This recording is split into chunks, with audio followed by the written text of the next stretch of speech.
Olá pessoal, eu sou o Breno, clínico geral aqui em Belo Horizonte, e esse é o canal Divagando em Saúde. Hoje vamos tentar responder uma pergunta muito complexa. Por que o pronto-socorro é tão lotado?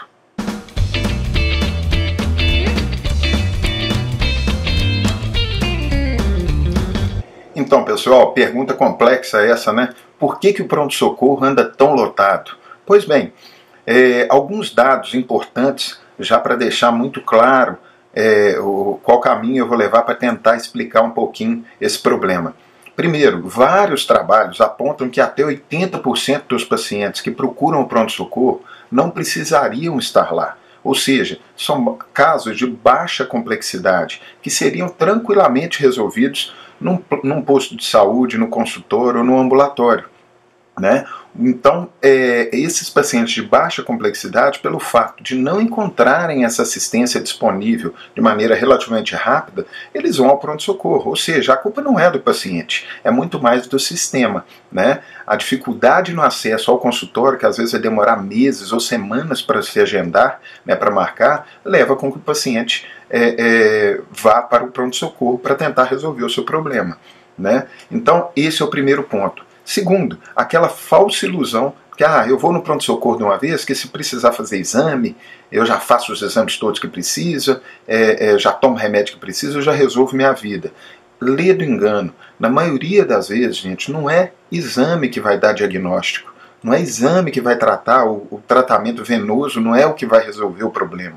Né? Claro que tem as exceções, mas na maioria das vezes o que dá o diagnóstico em medicina é uma boa história clínica, coletada com tranquilidade, sem pressa, conversando com o paciente com tranquilidade, né, com tempo.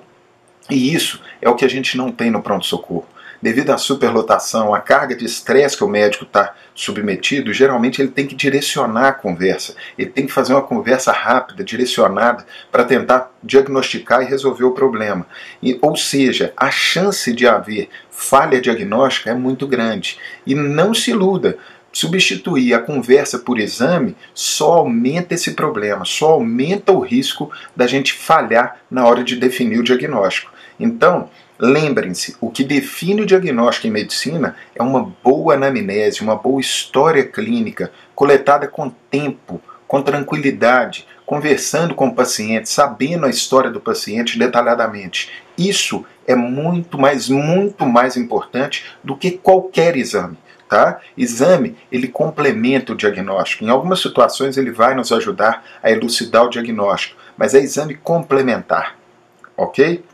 Então, se esse paciente vai para o pronto-socorro achando que tem todos os exames lá, eu vou resolver, cuidado, isso pode colocar o paciente num risco muito maior e colocar o médico também numa situação muito difícil, porque às vezes precisar agilizar o atendimento faz com que a chance de haver falhas no diagnóstico aconteçam com muito mais frequência. Então, lugar para ser examinado, o paciente de baixo risco, né, se não tem um risco efetivo de vida, é em consultório.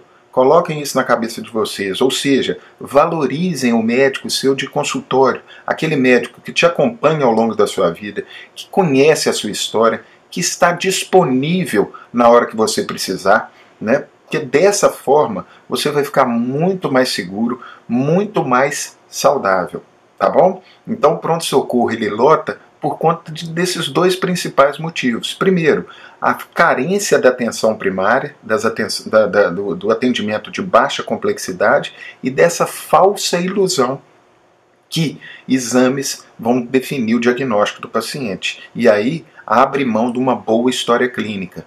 A falha no diagnóstico acontece. Então, atente-se a isso. Essa é uma das causas, óbvio que não é tão simplista assim, tem vários outros fatores, mas esses dois eu gostaria muito de ponderar e que vocês refletissem sobre eles, tá bom?